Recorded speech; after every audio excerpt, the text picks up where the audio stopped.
tiba, Ramadan tiba, Ramadan tiba. Tiba-tiba Ramadan, tiba-tiba Ramadan, tiba-tiba Ramadan. Marhaban ya Ramadan.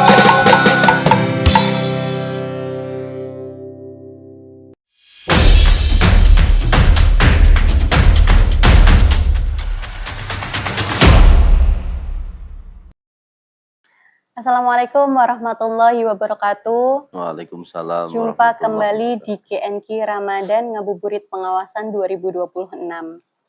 Sahabat KNQ Ngabuburit Pengawasan 2026, senang sekali sore kali ini kita kembali dipertemukan dalam suasana Ramadan yang penuh keberkahan. Ramadan bukan hanya tentang menahan lapar dan dahaga, ia adalah bulan pendidikan, bulan pembentukan karakter, bulan yang mengajarkan kita tentang kesabaran, pengendalian diri, dan kebijaksanaan dalam menyikapi perbedaan. Sore kali ini kita akan membahas tema yang sangat relevan, terutama dalam konteks demokrasi dan kepemiluan, yaitu nilai musyawarah dalam Islam dan penguatan demokrasi di bulan Ramadan. Karena sejatinya demokrasi tanpa musyawarah akan kehilangan ruhnya, dan musyawarah tanpa akhlak hanya akan menjadi ajang saling menang. Telah hadir pada sore kali ini Koordinator Divisi Hukum dan Penyelesaian Sengketa Bawaslu Kabupaten Kudus, Bapak Imam Subandi. Assalamualaikum Pak Imam. Waalaikumsalam warahmatullahi wabarakatuh, Mbak Desi. Terima kasih telah hadir di KNQ Ramadan hari ini, ya Pak.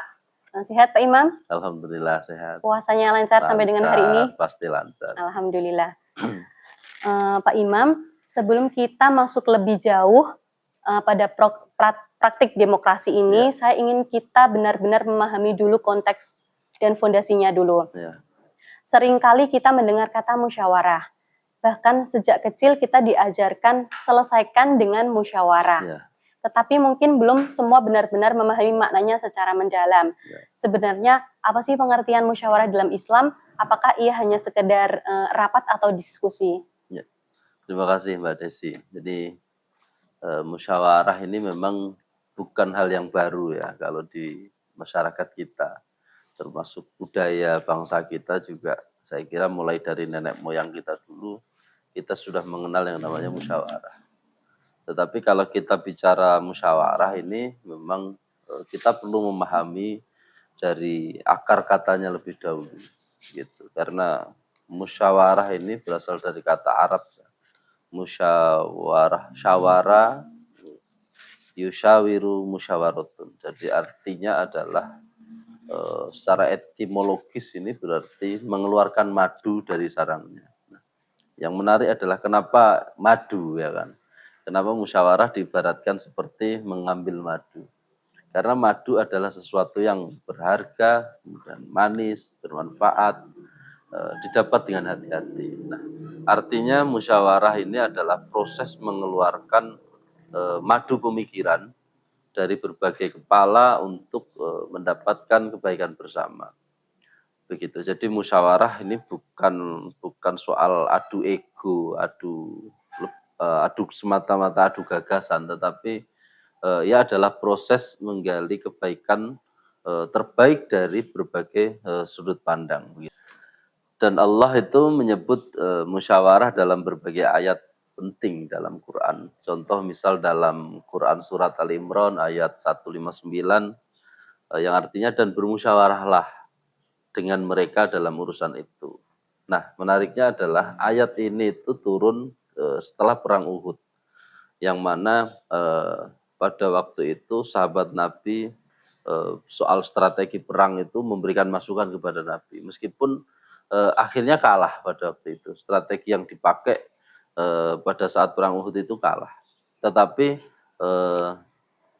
justru meskipun setelah kalah kemudian turun ayat ini menunjukkan bahwa ayat musyawarah ini turun bukan karena kalah ya, tetapi ini menunjukkan bahwa ayat ini tetap diturunkan. Artinya musyawarah ini tidak dihapus karena kegagalan perang itu, bukan. Tetapi musyawarah ini adalah perintah dan prinsip, bukan opsi begitu.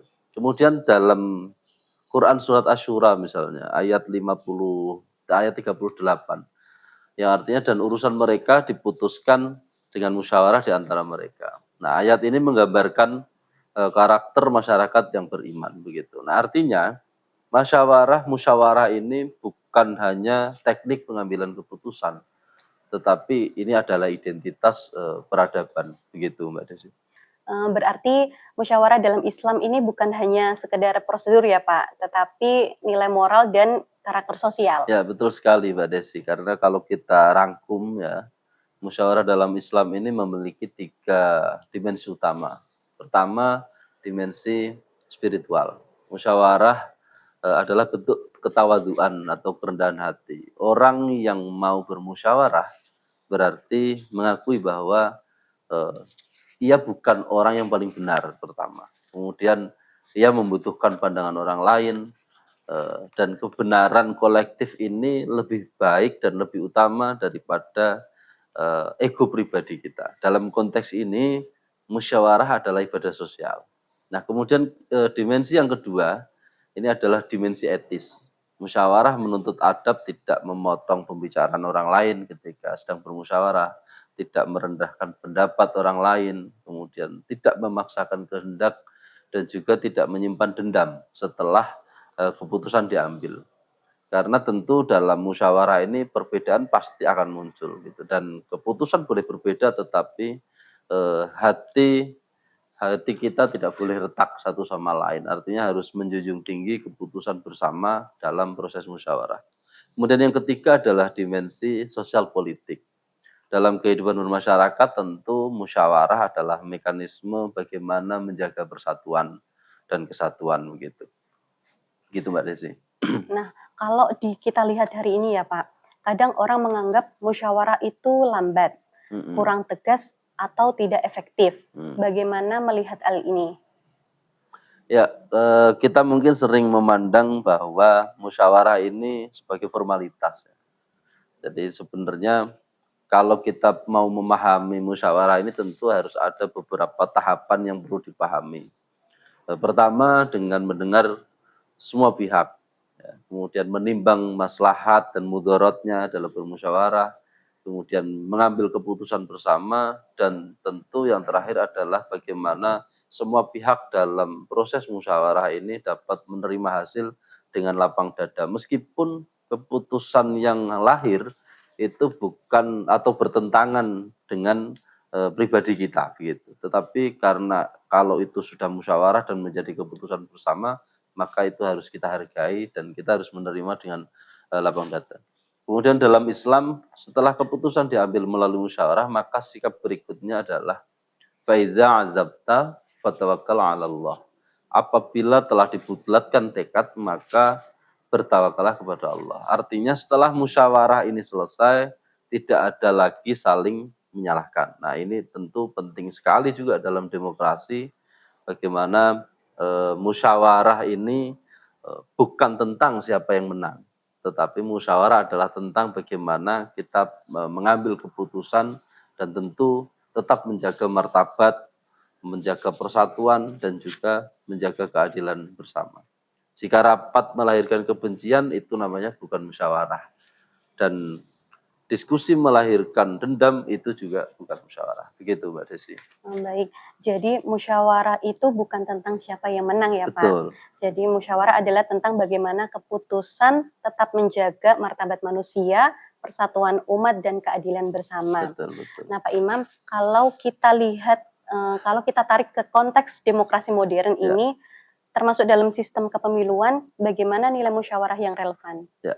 Jadi kalau dalam demokrasi modern pada dasarnya adalah pada deliberasi, proses bertukar pendapat secara rasional. Ya. Karena jika kita melihat sistem ketatanegaraan kita, nilai musyawarah ini bahkan menjadi bagian dari sila keempat Pancasila. Ya. Dalam praktik pemilu, musyawarah terlihat dalam ketika rapat pleno misalnya, ya, dalam kelembagaan kita, kemudian penyelesaian sengketa ketika di tahapan pemilu ada sengketa pemilu, kemudian dalam sengketa itu ada tahapan mediasi, kemudian ada proses klarifikasi. Nah, di lembaga seperti Bawaslu Kabupaten Kudus tentu seperti yang tertuang dalam Perba Bawaslu 9 tahun 2022 tentang mekanisme penyelesaian sengketa proses pemilu. Jadi di tahapan penyelesaian sengketa ini ada tahapan yang namanya mediasi. Jadi setelah permohonan masuk, kemudian secara syarat formal materialnya terpenuhi, maka langkah selanjutnya adalah mediasi. Jadi mengutamakan musyawarah. Mediasi ini kata lain dari musyawarah sebenarnya. Musyawarah modern lah. Bahasanya mediasi begitu. Dan di mediasi itu ya kita pertemukan antara pihak pemohon maupun pihak termohon. Gitu. Nah, Bawaslu di sini hadir sebagai seorang mediator, yang mana mediator ini harus memiliki sikap netral, tidak memihak ke pemohon maupun ke termohon, kemudian dan juga tidak boleh usul tentang putusannya. Artinya kesepakatan itu harus murni lahir dari para pihak. Tidak boleh dari seorang mediator mengusulkan usulan atas putusan yang akan diputuskan oleh dalam proses mediasi itu. Nah, dan ini sangat Islami sekali sebenarnya ya, karena dalam Islam juga menyelesaikan konflik dengan damai itu lebih utama daripada memperpanjang permusuhan begitu. Meskipun di dalam proses mediasi itu kita juga tidak menjamin apakah proses mediasi ini berhasil atau tidak. Nah, itu kita kembalikan kepada para pihak begitu. Begitu Mbak Desi. Berarti demokrasi kita ini sebenarnya punya akar nilai yang sangat dekat dengan Islam ya Pak? Ya, sangat dekat karena demokrasi tanpa musyawarah ini hanya akan menjadi kompetisi tanpa etika, perbedaan tanpa kedewasaan, kritik tanpa adab. Nah, disinilah Ramadan hadir sebagai penguat moral demokrasi kita. Gitu. Baik, perlu digarisbawahi ya, sahabat KNK, demokrasi tanpa musyawarah itu akan berubah menjadi kompetisi tanpa etika, perbedaan tanpa kedewasaan, dan kritik tanpa sebab. Ya. Nah, Pak Imam, ini pembahasan kita ini sangat menarik sekali. Lalu bagaimana Ramadan bisa menjadi sekolah demokrasi, Pak? Oke, sekolah demokrasi ya. Kita tentu harus memahami bahwa Ramadan ini juga bukan hanya bulan yang penuh dengan ritual misalnya, ibadah ritual, tetapi Ramadan ini harus kita jadikan bulan pendidikan karakter bagi kita. Bulan di mana manusia dilatih menahan diri, menata hati, dan juga mengendalikan lisan kita. Nah, jika nilai-nilai Ramadan benar-benar meresap dalam kehidupan sosial, tentu maka demokrasi akan menjadi lebih sehat, lebih dewasa, dan lebih bermartabat. Demokrasi tentu bukan sekedar sistem pemilihan, tetapi ia adalah proses hidup bersama dalam perbedaan. Dan Ramadan tentu memberikan fondasi moral untuk itu. Ramadan mengajarkan kita untuk mengendalikan diri. Puasa ini tentu melatih kita bukan hanya menahan lapar dan dahaga, tetapi yang lebih dari itu adalah bagaimana kita menahan amarah, menahan ego dan keinginan untuk selalu menang. Dalam konteks demokrasi, tidak semua keinginan kita dapat terwujud karena belum tentu pilihan kita juga menang kan begitu dalam proses kompetisi itu. Nah, jika masyarakat memiliki mentalitas Ramadan, maka kekalahan tidak akan berubah menjadi kebencian. Tetapi di sini Ramadan mengajarkan bagaimana menahan diri sebelum bereaksi, kemudian berpikir sebelum berbicara, dan mengendalikan emosi sebelum menyalahkan. Demokrasi yang kuat tentu membutuhkan warga yang mampu menahan diri. Nah, kemudian puasa ini dapat menumbuhkan kejujuran dan integritas. Nah, puasa adalah ibadah yang sangat personal ya.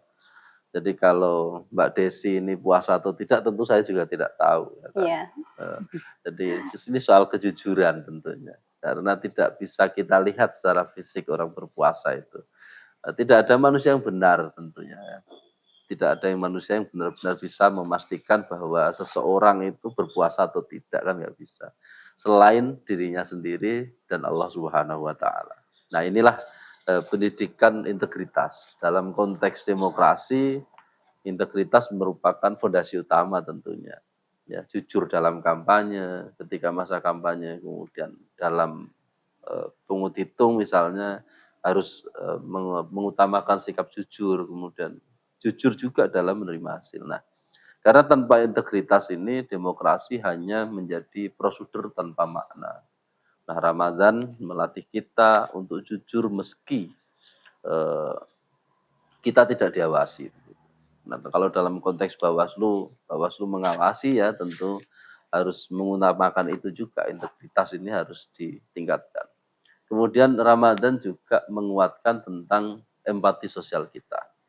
Saat kita berpuasa, kita merasakan lapar dan haus, kita belajar memahami kondisi mereka yang kekurangan. Dan empati ini juga merupakan ruh demokrasi kita.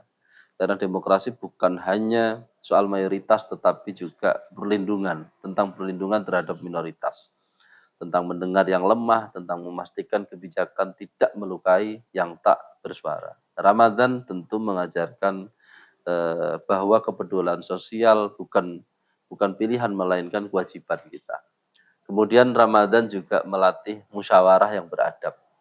Bulan Ramadan sering diisi dengan rapat, kegiatan sosial, ya, perencanaan bersama di dalamnya tentu ada proses musyawarah. Dan musyawarah yang baik tentu seperti yang saya sampaikan di depan tadi, bahwa bagaimana kita bisa mendengar dengan hati, menghargai perbedaan, dan mencari titik temu. Demokrasi yang matang bukan demokrasi yang penuh dengan teriakan, intrik, tetapi yang penuh argumentasi yang santun begitu. Kemudian yang kelima, Ramadan mengajarkan kesabaran dalam proses. Puasa ini memiliki waktu yang tidak bisa kita percepat. Jadi kita nggak bisa mempercepat waktu berbuka kita juga nggak bisa. Ya. Tidak bisa dilompati juga. Jadi jam itu tetap berjalan sebagaimana mestinya. Demokrasi pun begitu, juga proses. Ia membutuhkan tahapan seperti pendaftaran, setelah pendaftaran ada masa kampanye, ada masa pemungutan suara, dan sebagainya. Dan ini berjalan secara tertib begitu, tidak boleh melompati. Dan kemudian ketika ada penyelesaian sengketa ini juga harus diselesaikan dari tahapan demi tahapan gitu lah. Jika masyarakat tidak sabar maka kecurigaan akan tumbuh lebih cepat daripada kepercayaan. Nah, Ramadan tentu mengajarkan kita untuk menghormati proses itu.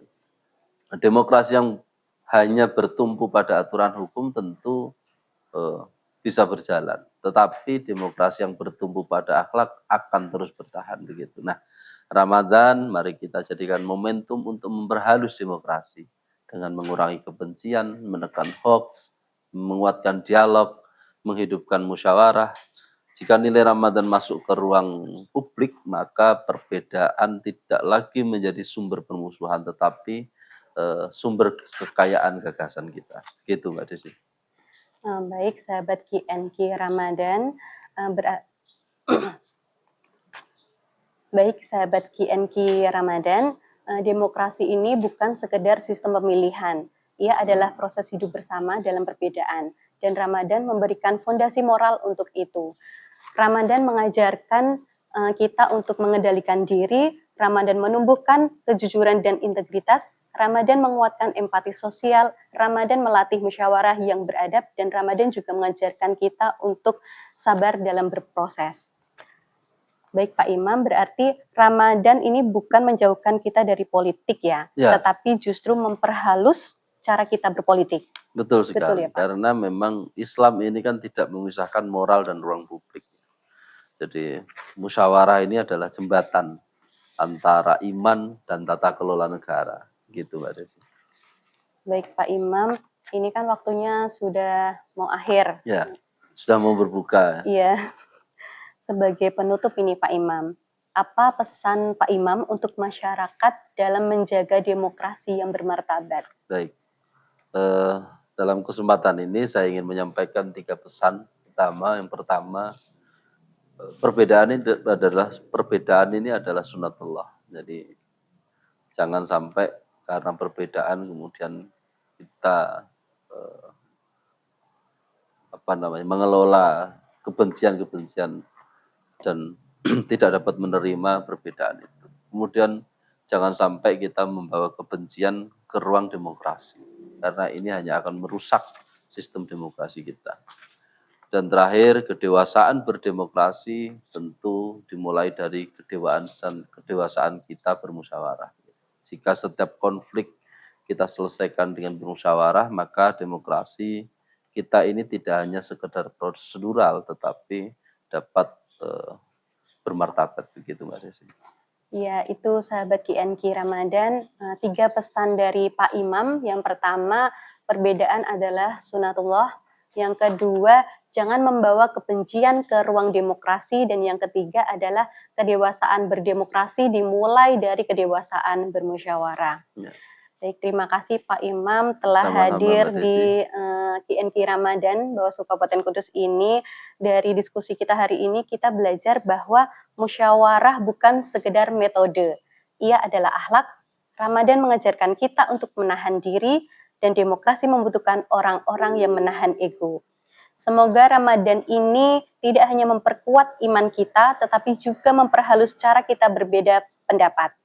Terima kasih kepada Pak Imam atas ilmunya sama-sama, hari ini ya Mbak Pak. Desi. Saya selaku host pada hari ini izin undur diri dan mohon maaf apabila terdapat tutur kata yang kurang berkenan di sahabat KNQ.